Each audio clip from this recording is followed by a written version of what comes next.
तो नमस्कार दोस्तों, फिर से हाजिर हुए एक सच्ची सी कहानी को लेकर। घटना हुए तो तकरीबन 3 से 4 महीने हो चुके हैं। मेरे इसी चैनल पर मैंने प्रॉपर में इसकी एक कहानी भी डाली थी, एक स्टोरी डाली थी, लेकिन आज की इस वीडियो में मैं फिर से रिपीट करने वाला हूं, क्योंकि घटना करने वाले बेटे के साथ कोर्ट ने जो किया और जैसे किया, आज उसी के बारे में पूरी स्टोरी सुनाऊंगा मेरे दोस्त। दरअसल बात यह है कि उत्तर प्रदेश बुलंदशहर का एक इलाका पड़ता है, जहां एक 27 साल का लड़का अपने ही मां के साथ गलत काम करता है। लड़के को यह शक था कि उसकी जो मां है, उसकी मां का संबंध किसी और व्यक्ति से गांव में है, और उसने अपनी मां से कभी इस बात के बारे में जिक्र नहीं किया। लड़के का बाप नहीं था। लड़का घर की परिस्थिति को देखकर, मां की दुख दरिद्रता को देखकर, अपनी दुख दरिद्रता को देखकर वो बाहर मुंबई या प्रदेश में कमाने के लिए चला गया था। धीरे धीरे करके 3-4 साल गुजर गया। इसी तरीके से वहां जो भी बाहर पैसा कमा रहा था, जो भी वहां से अर्न कर रहा था, सारे पैसे मां को खर्चे के लिए दे रहा था। और जब भी गांव पे आता, 2 महीने 1 महीने रहता, उसके बाद मां का जो किरा कांडी था वो सब कुछ देख रहा था। कई बार उसने मां को समझाने की भी कोशिश की, कहा था कि मां देखो, तुम जो कुछ कर रही हो गलत कर रही हो, तुम्हें अपने परिवार से मतलब रखना चाहिए, अपने घर से मतलब रखना चाहिए। तुम रात के 9-9 बजे 10-10 बजे तक गायब हो जाती हो, तरह तरह के बात लोग तुम्हारे बारे में कहते हैं। मां कभी कभी इन बातों को लेकर के बेटे के ऊपर नाराज हो जाया करते थे कि आज के बाद जबान संभाल कर बात करना, मैं तुम्हारी मां हूं, तुम्हें क्या लगता है। धीरे धीरे करके 4 साल इसी तरीके से गुजर गया। मां और बेटे में नोक झोंक चल रहा था। मां एग्री ही नहीं कर रही थी कि उसकी मां के जो संबंध थे गांव के किसी तीसरे व्यक्ति से थे, लेकिन बेटा ये 100% उसको पूरा समझ में था कि उसकी जो मां है, उसके गैर संबंध किसी दूसरे मर्द के साथ उस गांव में है। लेकिन बेटा मां को तो मुंह खोल के या सबूत के साथ तो दिखा नहीं सकता। बेटे को आ रहा था गुस्सा, गुस्से गुस्से में वो फिर परदेश निकल जाता है। परदेश से जब वो फिर कमा करके आता है, तो फिर वो अपने मां के साथ घर में रात में तकरीबन 10 से 11 बज रहे थे, जबरदस्ती कमरे में घुसता है। कमरे में घुसने के बाद अपने मां के साथ वो गलत काम कर देता है। गलत काम करने के बाद मां समाज में शर्मिंदगी की वजह से, और लोग तरह तरह की हुइयां ना उड़ाएं, लोग तरह तरह की बातें ना करें, गंदी बातें ना इधर उधर करें, इसलिए मां पहली बार बेटे की इस गलती को माफ एक प्रकार से कर देती है, और समाज में किसी को कानो कान इस बारे में बताती नहीं है। लेकिन अब जो उसका लड़का था, धीरे धीरे शराब का आदी हो चुका था। ये क्या करता, रोज शराब पीता, जब दिन में भी शराब पी लेता, जब भी इसके दिमाग और इसके मन में आता, तब ये अपने मां के कमरे में जाके घुस जाता। क्योंकि डर तो था नहीं, ना तो घर में कोई और बहन थी, ना तो कोई और भाई था, और ना ही और कोई परिवार का सदस्य था। पिता था तो पहले ही मर चुका था। अब ये अपने मां को इसी तरीके से उसी अफेयर के बात को कह कह के अपनी मां के साथ बदले की भावना से हमेशा हर दिन गलत काम करने लगा। धीरे धीरे इसकी मां जब समझ गई कि अब ये मुझे टॉर्चर करेगा, इसी तरीके से मुझे मार डालेगा, और इज्जत की वजह से किसी से कह नहीं पा रही थी, तो उसकी मां ने उस लड़के की मौसी से इस बात का जिक्र किया रोते हुए कि किस तरीके से उसका बेटा एक हैवान और दरिंदा बन चुका है। जब उसकी मौसी ने इस बात को समझा और सुना, तो उसकी मौसी ने तुरंत कहा, अब तुम्हें 1 सेकंड यहां रुकना नहीं है, तुरंत थाने चलना है और पुलिस को पूरी सच्चाई बताना है। उसकी मां, लड़के की मां हिम्मत नहीं कर रही थी, कह रही थी अरे समाज में बहुत तरह तरह की बातें होंगी, कहां तुम मुझे फंसा रही हो। लेकिन उसकी मौसी यही कह रही थी, अगर आज तुमने एक बड़ा फैसला नहीं लिया तो वो कभी तुम्हारा जान भी ले सकता है। अगर जीना चाहती हो तो मेरी बातों पर अमल करो, थाने चलते हैं पुलिस के पास। उस लड़के की मां अपनी बहनों की बात में, यानी कि लड़के की मौसी की बात में आ गई और थाने पर जाती है। थाने पर जाती है, थाने पे पूरी सच्चाई बेटे के बारे में बताती है।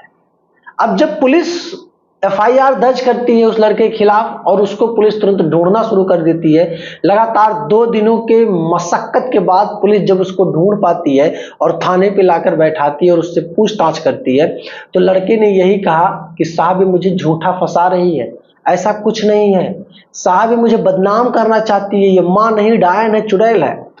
पुलिस ने इन सारी बातों को सुना। उसके बाद पुलिस ने उसकी मां की डॉक्टरी करवा दी। डॉक्टरी रिपोर्ट आने के बाद पता चलता है, इस लड़के की भी डॉक्टरी होती है, उसके बाद पता चलता है कि लड़का ही गुनहगार है।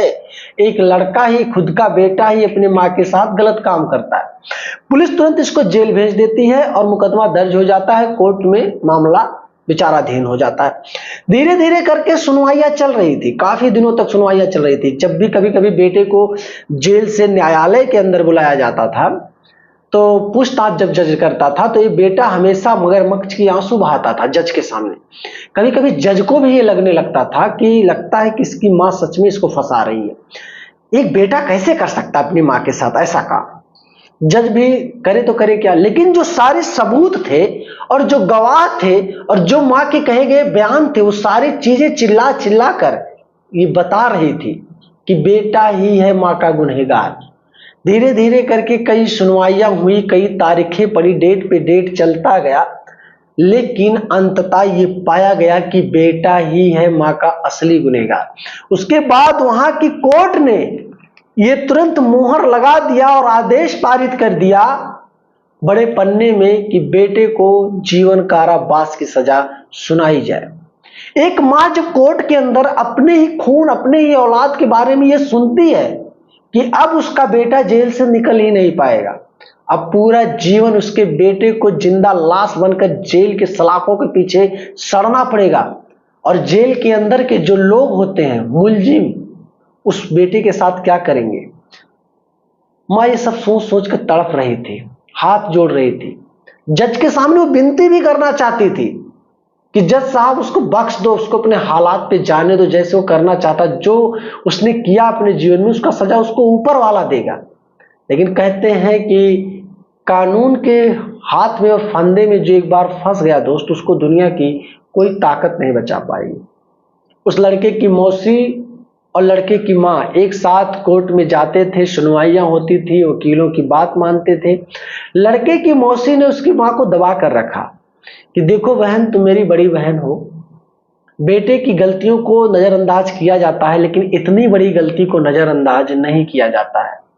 तुम भूल जाओ कि ऐसा कोई बेटा ही था, वो बेटा नहीं शैतान और हैवान दरिंदा था, ये समझकर भूल जाओ। माँ रोते हुए कोर्ट से बाहर आती है, कई सारे पुलिस वाले खड़े थे और पूछते हैं कि माँ आज तो तुम्हें न्याय मिल गया, कितने महीनों से तुम परेशान हो, झेल रही हो, मैं देख रहा हूं, और तुम्हारे किस्से कहानियां पूरे कोर्ट में पता है सबको। तुम जब भी न्यायालय में आती हो, तुम्हारा बेटा ही न्यायालय में आता है, तो कई बार पुलिस वाले तो ये भी सोच लेते हैं कि इससे बेटे को तो इनकाउंटर कर देना चाहिए, इसको न्यायालय में क्यों लाया जाता है, ऐसे बेटे को दौड़ा कर गोली मार देनी चाहिए। लेकिन हम लोग कानून के हाथों फंसे हुए नहीं, सच में ऐसे लड़के को तो इनकाउंटर ही करना चाहिए।